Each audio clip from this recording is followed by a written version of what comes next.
sibulisa befundisi bonke abakhoyo bebandla nabavela ngaphandle.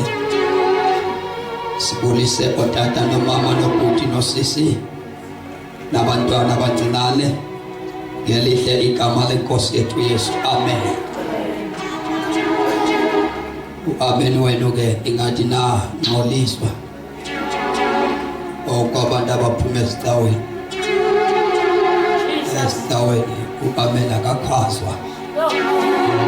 Funeka kube ngumzabane kunesithunzi. Kuba kuhle bawumadondo singayifuli itendele kwelitala. Dasi nje kube khona umoya ongena ebantwini. Lokama ushunyayelo. Siyambonga ke uThixo. Bake sithi amen. Sonke. Umakhelwane uthi makhelwane wenze kahle. Mabe ngesandla uthanda ucawa.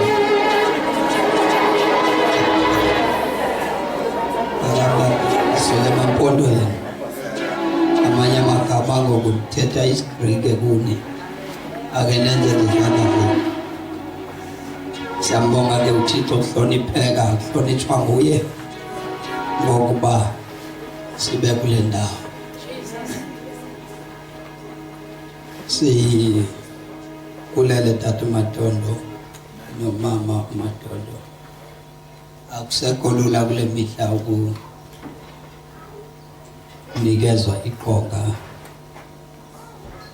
ebantwini ngenxa yesimo esikhoyo namhlanje.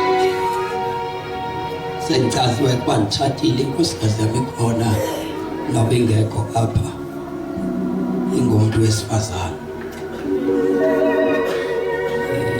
Ngitshate umuntu wesifazane.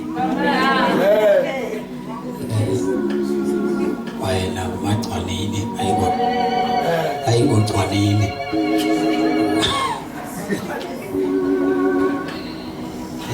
Into ebaluleke kakhulu ndihamba nayo inkosikazi all ndihamba khona, kodwa ke ngokwakazanga kuba khona ngenxa yesimo esimbangela uba makabe ngasekhaya. Sindisiwe uYesu ndabamkela.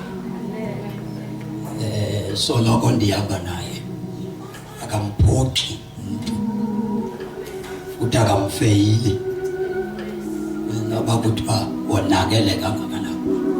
Xa udibene naye uYesu udibene nomuntu ongafeyili muntu. Baye bathi ke abantu abaninzi njengoba abantu abasenziweyo behluleka besiwa benzaka ayikho Yesu abafeyilayo. Bafeyilwa nguYesu. Uma umuntu esindiswa before aphakamise isandla kuba ethi uyasinikela, uyajilwa ububi bakhe bonke bube phambi bakhe. Abantu abaninzi xa bengekasindiswa bayamazi umzabalo bafana baphile njani. Bathi bakusindiswa babe yilanto bebekade beyibona elaxatsha bebengekangeni. Umuntu engekasindiswa uthi awumelanga uba usindiswa, usindiswe uyayenza le. Kodwa la isengenile uye ngokwenza la nto beyibona xa ebengaphandle.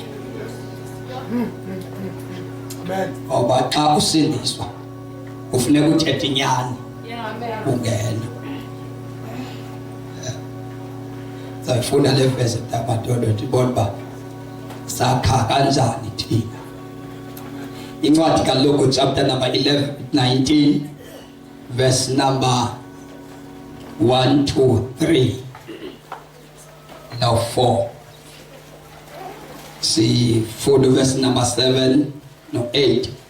Sibaleke siyofunda incwadi kaMateyu 16 verse number 16. Sigcineke ngencwadi yokuqala kaPetros chapter 2 verse number 5. Siyambulisa noPaso nenkosikazi yakhe awumeka inyawo ethi bengingasakwazi yakufanisa nje bungumuntu walapha ngumuntu wasemthanda akenenza nje izandla zenu. Uya uBaso that is the other back. Engumuntu ocommitted kakhulu. Lidinga umuntu okudalelisayo. Wasinikela uBaso ngemoto yakhe ofika. Wandidalelisayo wayengabi namfazi. Ngamfuna umfazi.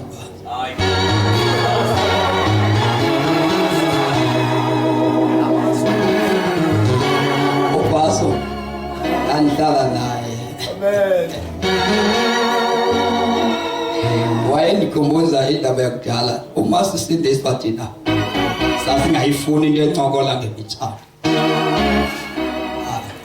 Inhloko thina sasingenayo into yokusafuneka sithathile. Sasijongene nezulu. Ngoba yayimnandi into yokusindiswa singamazi umuntu wesifazane. Sasindiswa thina sathola uJesu ebalulekile kunento zonke. La uBaso ke wayendikhumbuza indlela esasisindiswe. Amen. Yadizakazile. Amen. Dandishumayile emthathweni wakho.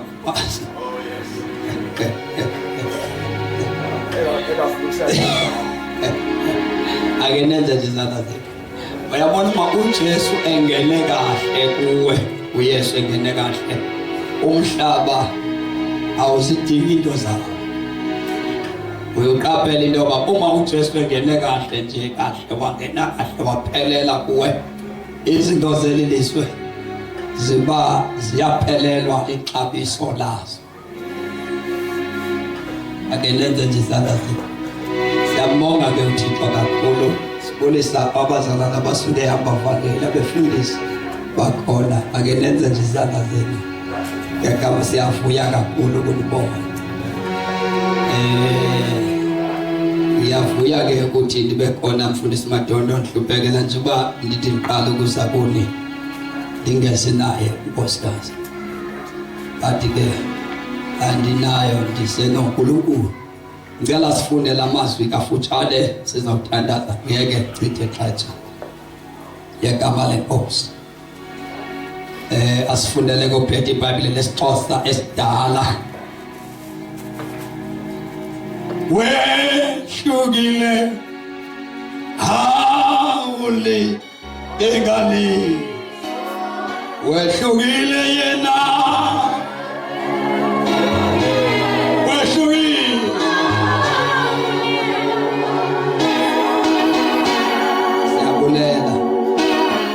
Uzaba umtshana ke ngoyeka kuba uMrs Madondo baba manje. Akenenza izandla zethu. Yavuya uMrs Madondo. Ngo-2008 ndandisebandleni elisemthatha. Yayingabantwana ababekhona apha. Bebancinane. Kanti sakhela wena.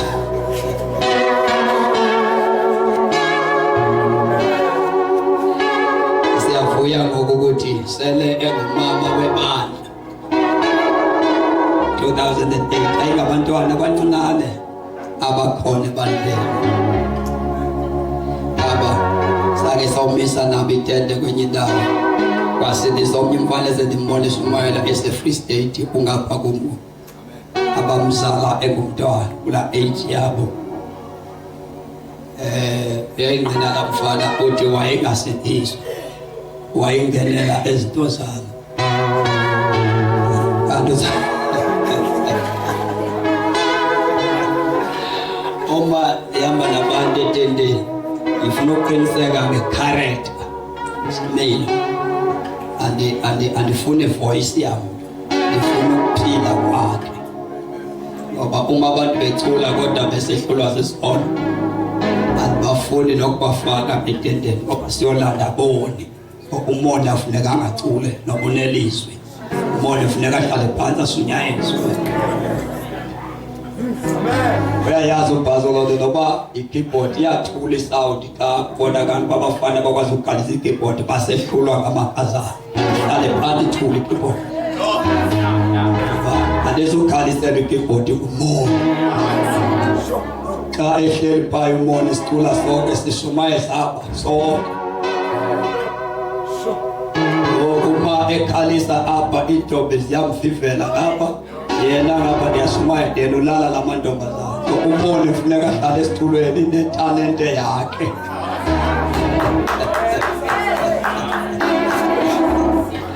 umuntu angamiswa ngenxa yetalente azalwe nayo umiswa ngenxa yefavor kaThixo naw ndancedwa ke ngabantwana ngokusengumfundisi lo mfo wayethi xa isindiswa kanti usindiselwa bona yona wathaphazi sitya sigcwele ngoba kanti ilizwi lenkosi lizombamba limbambe ngena ngentombazana ngoba uma abantu bephila kakuhle niyayiva le ukusindiswa abazalwane ayikho kuba uyofundela ukushumayela uma ushumayela usindisiwe ukusindisa uJesu akazange enze bashumayela wenza amangqina abantu bokumngqinela not abantu bokumshumayela abantu bokumngqina ingqina into eliyibonileyo neyenzeke likho na uYesu simngqinela ngoba asimazi uYehova badala singekho kodwa uYesu siyamazi ngoba wenza uYesu na xa uthetha awungqini ngezinto sibone komnye umuntu uthetha ngento eyenzeke kuwe ukusindiswa yikho kuhamba ushumayela ukuhamba uthetha ngezinto ezenziwe kuYesu kweyakho impilo ungemi ngoMateyu kuphela ba uMateyu wemka abamazi nokumazi uMateyu kodwa kufuneka kubonakale impilo yakho ebantwini now into ebulale ivangeli ukuthatha ivangeli silenze icawe now ivangeli akusona icawe intoba nje banikhonza kwamadondo nje nikhonza abaphansi komfundisi ngamthondo nizawuncwadwa nguye kodwa umadondo akanalizwi uma nikhonza apha uba nithathiselwe kumadondo nincwatyelwe kumadondo uma ningayithonanga kahle umadondo into ebenisisele yona umadondo nomkakhe uzawungena isulu nina nishiyeke necawe ngamadondo nafuneke niyazi nimceke uThixo uba yini le uThixo ebangela umadondo azohlala ethutywa akashiya ikhaya lakhe uzokwenzani umadondo akazange uzokwakha icawe uzokwakha ikingdom yesu so kuyenzeka abantu babambe into ekufanelanga babayibambe baluze lefa babayayibamba abantu because when unenzeke kahle abantu ibandla liqaleke kahle lenzeka kahle abazalwane bayibamba into ethebangela uThixo ahluphe lo mfo yambona badoda usuka kude uchikhaya lakhe eDurban eKZN wezendaweni efana neDutywa washiya idolophu abantu abasuka bababheke kuyo xa befuna ukuphola washiya yonke wasi-comfort zone abazali bakhe wathunywa nguThixo azohlala endaweni efana nale nafuneke niyazi nithi intoni libangela uba lo mntu abesisinqinanqina ngoba bethu abantwana sihleli nabo akazanga naye eGobethani akabonanga mali kuni nantoni na uthunyiwe into ayithunyiweyo madoda hayi ukuzokwakha icawe sikole icawe eDutywa nani niphuma kuzo icawe ngoba ke umuntu ongenacawe icawe lilifa likayihlomkhulu into ozalwa nayo oyidinga icawe sosuyiswele icawe into ongenayo uThixo ngoba uThixo akalolifa noba abazali bakho bangenoThixo kangakanani abakushiyela uThixo bakushiyela icawe bebekhonza kuwe now uThixo ufumaneka ngoba kufika umuntu ashumayela uYesu ngoba uYesu owazisa abantu ukuthi abazali basasisa icawe yamakhaya ethu isibulala icawe ezono zethu na uma sikhuluma ngesalvation sikhuluma ngesizwe esakhiwa kusizwe uThixo ukhupha isizwe sakhe kwisizwe now ndifuna ke sifunde le ncwadi ke sizothandaza. Ncwadi ya Luke chapter 19 sifunda verse number 1 2 3 ngokukhawuleza. Sihambe siyofuna incwadi kaMateyu ngeke ndinilibazise. Wehlukile hawuli aniswa wehlukile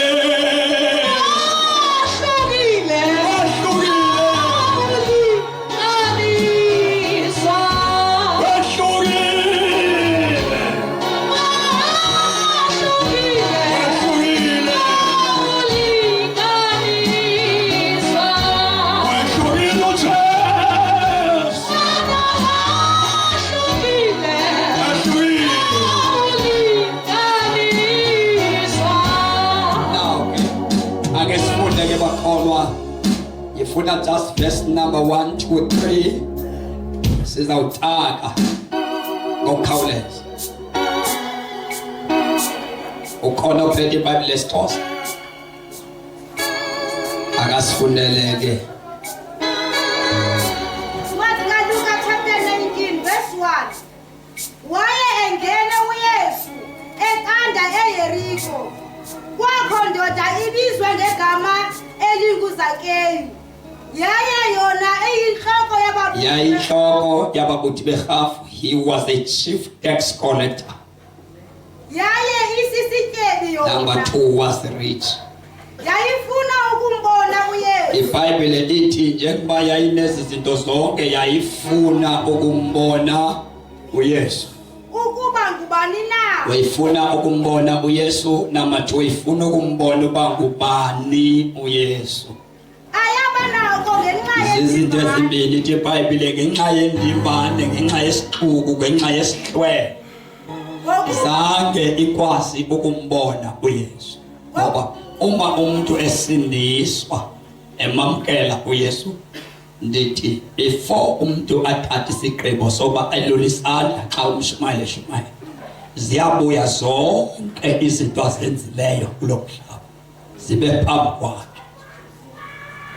abuzwe nguSathane ngezinto ebephila ngazo. Uba njengoba efuna ukumamkela kuYesu uzawuzithini ezi zinto? Awukamamkeli kuYesu, into nayo usaza useva inhliziyo yakho isathathwa intshumayelo eyenziwa kumfundisi. Now uba ezi zinto zakho ezininzi uzawuzithini njengoba ufuna ukuya kuYesu? Ngoba le nto uyifunayo ayihambisani nale mpilo ubuyiphila. You make a decision phakathi kwesihlwele onaso, ufuna ukubona uYesu. Now nasi isihlwele ophakathi kwaso. Lithi abantu abaninzi baziphakamisile izandla abafika kuKristu. Baziphakamisile izandla bakhonza abantu bengekho kuKristu, uYesu bemamkela. Baphakamise izandla bavuka uYesu ngoba thina umuntu evuma uYesu siye sicindele uba kuphelele konke. Na ngenxa yezinto ezithe xa usamkela uYesu before umamkele satshilwa, ukuze ufike kuKristu funeka wenze isigqibo ngezinto, uphendule imibuzo ebuzwa nguSathane. Uzawuphila njani ngaphandle kwezi zinto? Ngoba ubomi bakho bebonwatyiswe zezi zinto. Awukwazi uhamba noYesu uxakane nezono sowuphethe iBhayibhile. Ukuba uthe xa uqala ukuguquka wathetha wadila nezi zinto, awuhlutshwa impilo namandla esono. Uma uthe xa usiva izwi waphendulana imibuzo obuzwayo, uzawuthini le mpilo okade uyiphila? Isigqibo sokuza kuYesu akokunxila.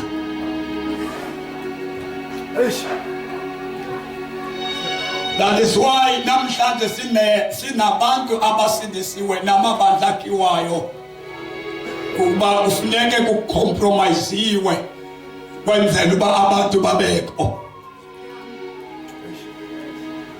Abantu xa besakha amabandla babala inamba madondo. ababali equality. Bayahlekana nangamabandla elamnye lincinane elinye likhulu kanti ibandla alimejarishwa ngequantity. Limejarishwa ngequality yabantu.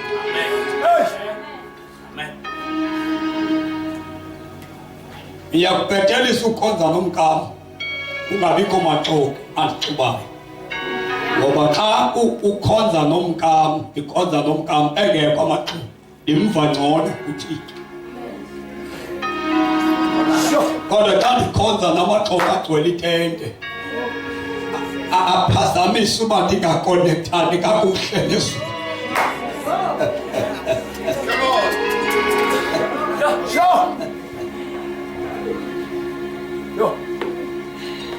Bamelani ke sizawungena esizweni. Na iBhayibhile ithi le ndoda yayityebile. Le ndoda yayifuna ukubona uYesu, ingafuni enye into, yayifuna ukumbona uYesu. Okwesibini, xa sele imbonile uYesu, imazi uba ubani uYesu. Zimbili indlela zokwazi. Umuntu umazi ngoba ubaliselwe ngaye, uthethwe kakhulu ngaye, ethonywa, egxekwa nokuxekwa. Uphuma umazi. Nawe uthi uhambe uthetha ngaye uba ubani ndiyamazi. Ufike bethetha ngaye endaweni nawe uphakamisa nam ndiyamazi. Bese usithi umazi kanjani. Umtho. Bakholwa abantu uba uyamazi. Kanti wena umazi ngokubaliselwa ngaye, zange ambona. Esibini indawo yokumazi umuntu uxa uhlangana naye. Na umuntu obaliselwe ngumuntu, xa sele dibana nalo muntu ebekade baliselwa naye, unezinto abuya nazo esithi ayikho laa nto ibithethwa ngalo. Lo muntu akayiyo yonke le nto besendivi. Inona iproblem akazubuya aye kwaba bantu bethe uyamazi, athi ke ndimazi ngenye indlela. Naxa uYesu umazi, le ndoda ithi ifuna ukumbona uYesu. Njengoba ifuna ukumbona uYesu, iqale yeva ngaye uYesu. Ibilokhu imlindile uYesu. That is why ithetha kuthiwa nangu uYesu engena, yabaleka yafuna ukuyombona. Ithi ke xa sele ndimbonile, ngoba indawo yesithathu omazi ngayo umuntu ukuthi undibambe ngesandla udibane namadolophini ukuthi uyandazi. Naxa sawundibonile awundazi. Xa uhleli phansi yole nto abantu baye bathi xa bethatha athi setshathile athi bendingamazi unkosikazi bunje. Kodwa uye wocela intombazane wathi uThixo umbonisile nathi intombazane umasele kusemtshatweni waye bendingamazi uba unje nonkosikazi bendingayazi le ndoda ibinje. Ngamanye amagama umazi ngcono umuntu uma sowuhleli naye.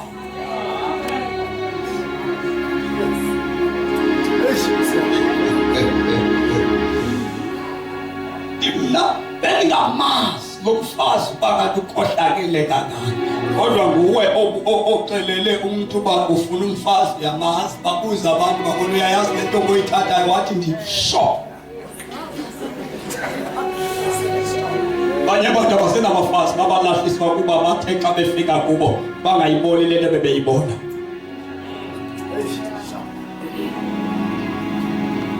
Bamela ke ndawuthandaza nawe.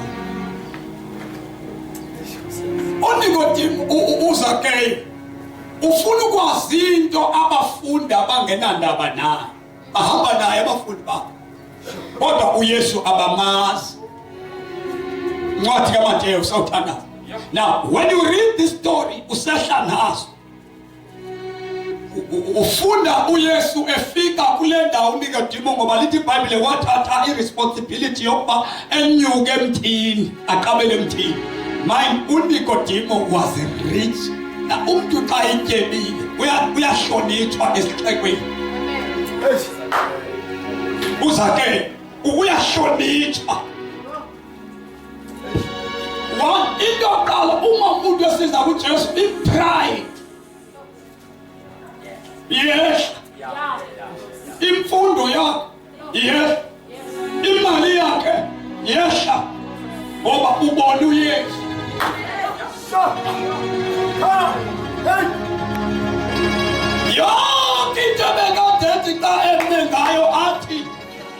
aziwa ngayo ehloniphekeka akumbona uYesu ukolenta ifuna uYesu ngoba uYesu akabonwa umuntu esesendaweni yakhe bafuneka uNikodimo ehle kwisikhundla sakhe bafuneka uNikodimo alibale ngemala nayo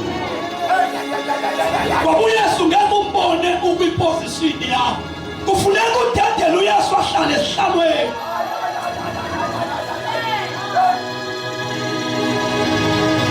ukubona uYesu ubiza ukulahlekelwa sesakhe status.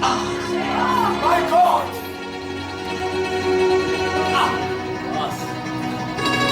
Yabona udokotela ulibale ngokugqila libale ngoba liqwetha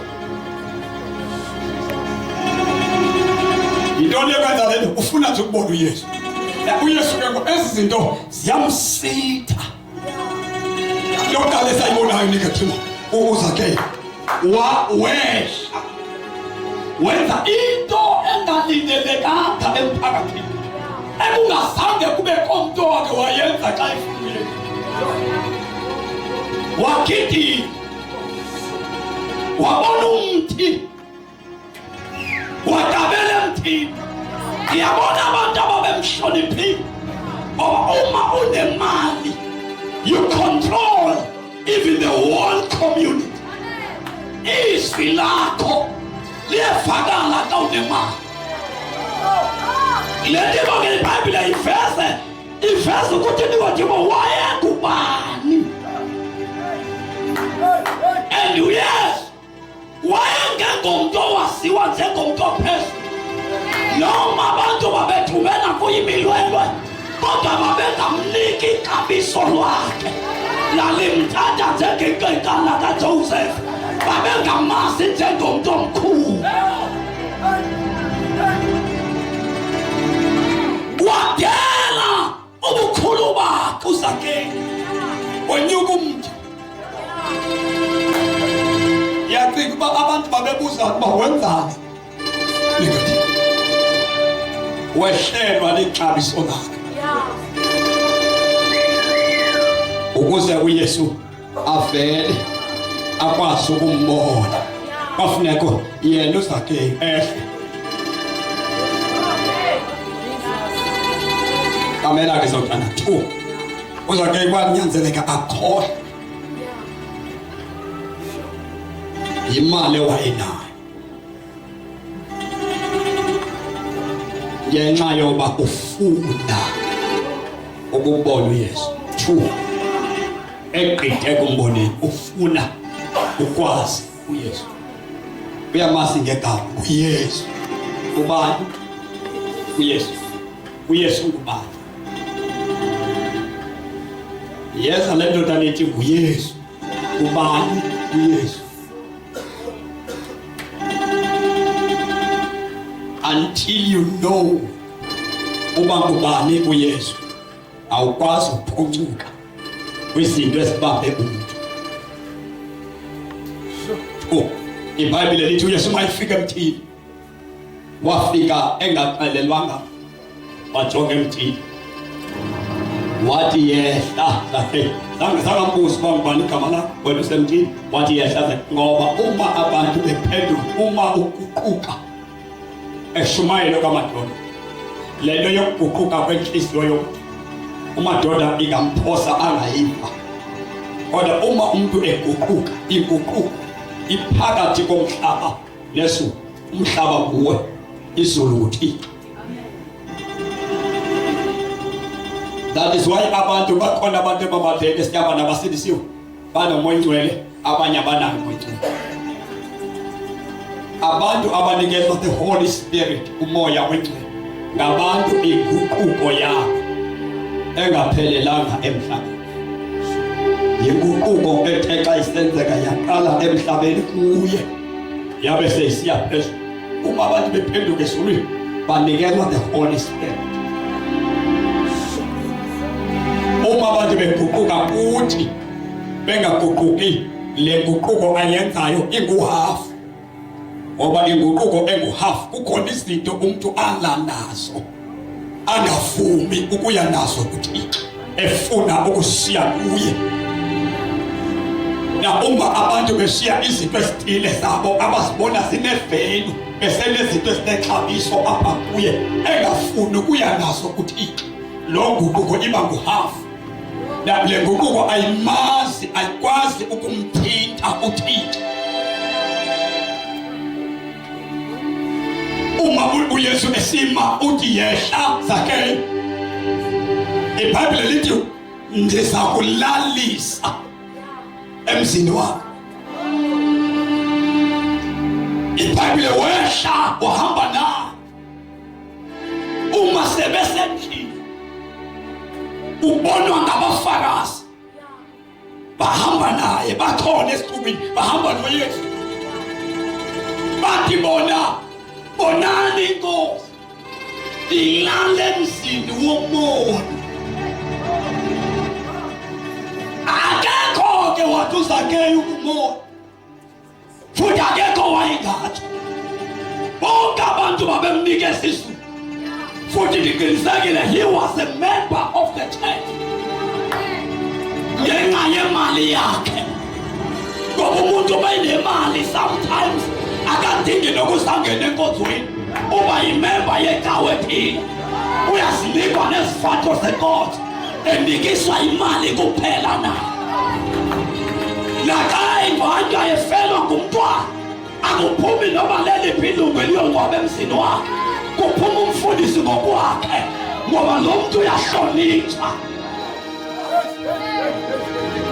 Naye uZakheyu wayindoda enjalo, but the time ehlangana noYesu wahlelwa sisithunzi sakhe awayenaso uYesu engekafiki. Walahlekelwa inhlonipho owayeyinikwa ngabantu, bantu buye ngokobumoya. Yini uJesu alala endlini kamoya? No one owayekade ubumoya, ngoba wayelilungisa elondla abantu nelibonakali nemali. Wafika uYesu wathatha isithunzi sakhe. Angithi bequla Yes, my God.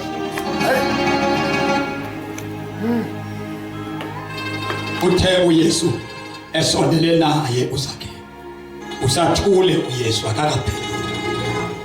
Waphendula uZakheyu wathi, Nkosi, isiqingatha sobutyebi bakho. Uyabona amakholwa esiwakhonzisayo kwenza amakholwa exakwe kukuphuma emalini ezalisayo. Azalisa ngokwashumayela.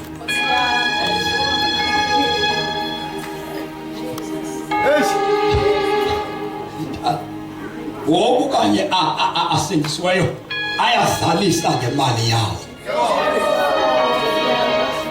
Into eyabonwa kuZakheyu ayenza imali yawo ina half. So yabela manje. Yini ngamanje? Yebona imali ila kabisa. Akufika uYesu. Idoka wathi half yentebe nayo yabela manje. Tu nobody share idoka manje. Okungalungi yona inyanzelekile uba ndiyiphindaphinde xa ndiyiboyisa.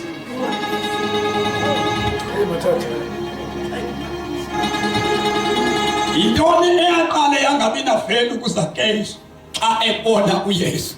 Imali. Imali ayikho into eBhayibhelini ebalwa njengenkosi.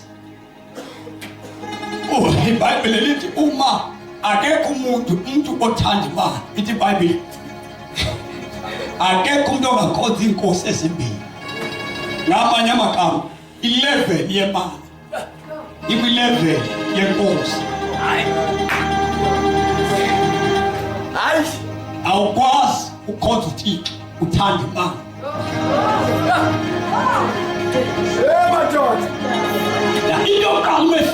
Yesu into yokuqala Awusincede. eyathi qatha uzake imali.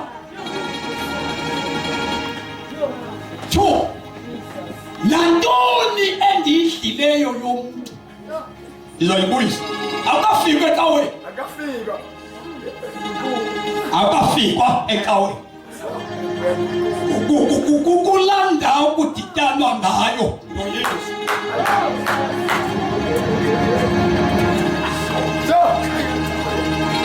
Akukafika ecaweni, akakafundisi umfundisi.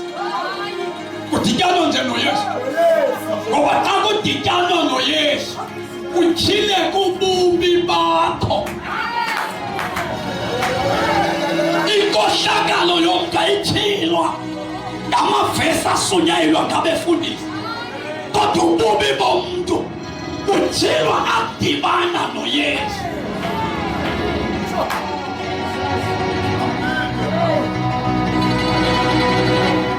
Akukafika ecaweni,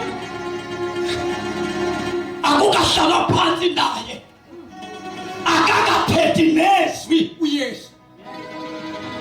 Uhleli naye, wambona, uma imbona kwabheduleka ingaphakathi lakhe, laba ngumphathi, ubukela ifilimu yakhe. Ubona abantu bengena ekhoqa irhafu eyithatha ngendlela engeyiyo. Ubona ingcebo umtyebo wakhe, ibhanki yakhe iphambi kwakhe. uYesu akakathetha.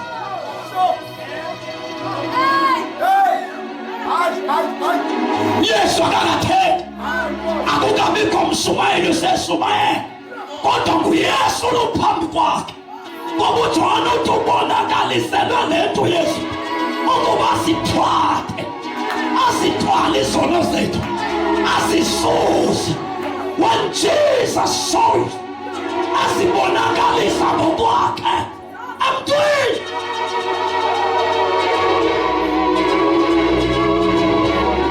Kuthileka inhliziyo, bathi abantu ulungile, kodwa kayivela uYesu. uYesu uveza ngqo, ube sewusithi andilunganga.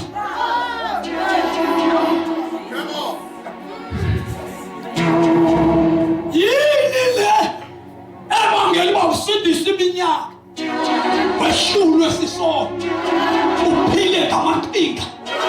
Hayi man, ayonakelanga phakathi le nto, yonakele ehlanganeni naye. Wahlangana naye njani?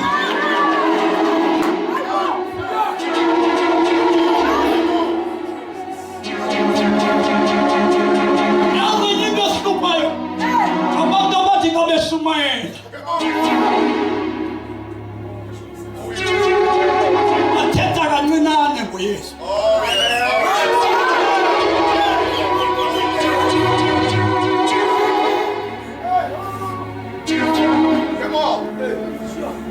Uyamazi uYesu, when you read the Bible, ufunda iBhayibheli, uYesu bengashumayela izimanga, eshumayela izwi. Awusemo apho uYesu wayeshumayela khona izimanga, ngoba izimanga zishunyayela. You waste the time xa ushumayela imimangaliso. Imimangaliso into eyenzeka automatically when Jesus efikile.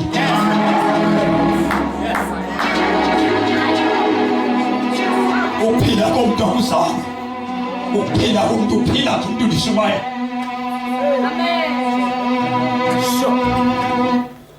Wabonakala, wathi kayibonakala watyhileka inhliziyo yakhe, wathetha ngokwakhe evuma ezakhe izono. Ifuna sizokuthandaza wena. Incwadi kaMateyu chapter 16 verse number 13, siqale kuye abo. Yes Lord, ndandinezono ezikhulu, ndandihamba ndingenathemba, wafika uJesu wangikhulula zakuqala. Uyaguquka izinto unakele incwadi sakho uyabona udaka amadondo asigake isikhathi abashumayi ngoba abashumayi kuyabona ba kanti bamveka kuhle kwabi Yesu abantu abakhona namhlanje abamazi nakasadi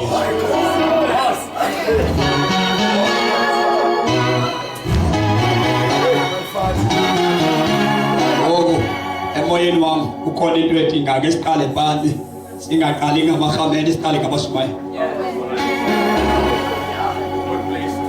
abashumayi kalo ngabo ngoba abantu bahleli esicaweni nje njalo nathi bane-stress ngoba azenzeki into esizithembise abantu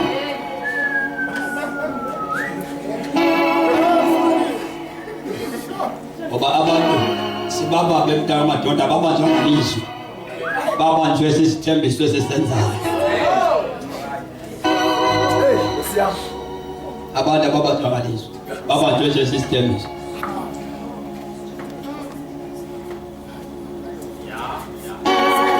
inzima lento ba abantu bali number yabantu abakhona abakhonzayo kanti ayibo abantu besithembiso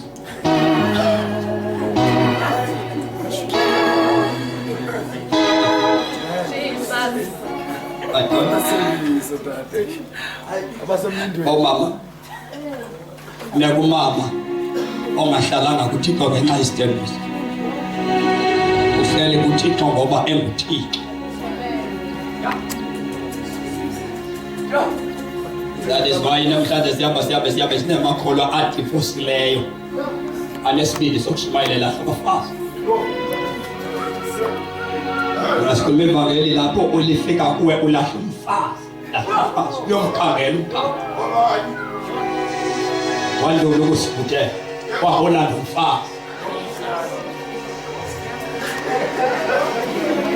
that is a true gospel ifika siqabe ivangeli ifika siqabe lahla abantwana ithanwe lizwi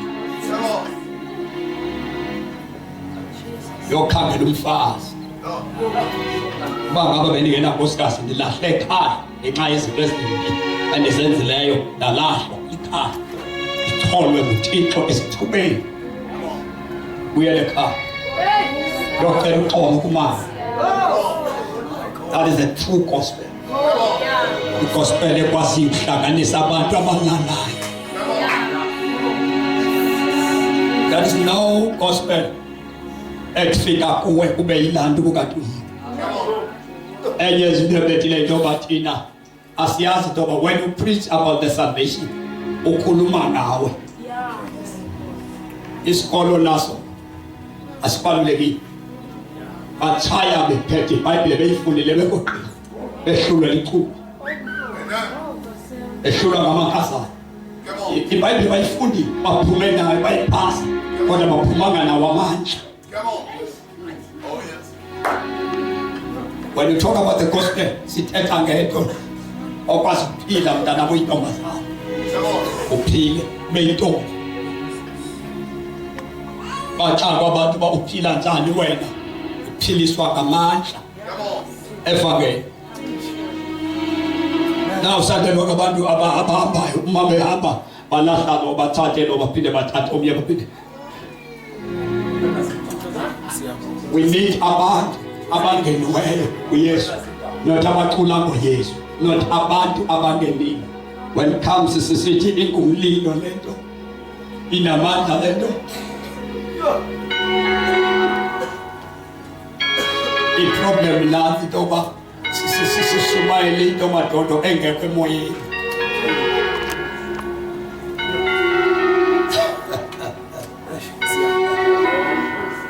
Awufulele verse of now sifuna ukwenza lo kuke kubuya abashumayeli abangasuthetha ngelizwi abantu abathi xa beshumayela abangathethi kakhulu ngelizwe nalapho bathethe ngelizwe lizayo. Abantu abakhona namhlanje bakhuluma kakhulu ngezwi abathethi ngeEliya ngoba Eliya lifuna iholiness, Eli lifuna lokuphila kanjani. Thina sisindiswe kuthiwa sakhile apha sihlele komzuzwana silangazelela ikhaya. Oh kabanethembe litha bayasihlabulula. Thina sisindiswe sicingela uYesu ubuya namhlanje. Ngoba abantu bebeshimayela bekhoba ikhaya. Asakhile la sihlele komzuzwana uthi lokhu ihamba phezu komhlaba uthi lana nabakhapha anikwazi ukuzifaka kwinto zalomhlaba ngoba sinakhaya. Oh kabanathemba lekhaya bayasihlabulula. Yona into zalapho noma sisibethile asikhange sisahlukanise nothando lukaThixo. Asakhelwanga phezu kwezinto, sakhelwe phezu kwaKristu. Sekuhlobo lunjalo olungakhulumi ngobutyebi balapha, bathetha ngobutyebi bomzosayo, bangathethe ngeglori yalapha, bathethe ngeglori yasayo.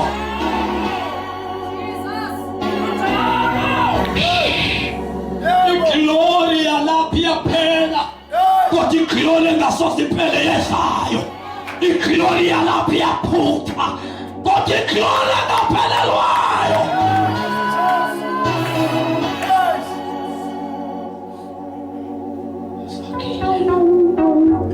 Sihlelwa ngomzuzwana. Jesus is coming. Jesus is coming. When uqala ibandla bika uYesu ubuyayo. Kabeza funda njengoba usandazi kabeza.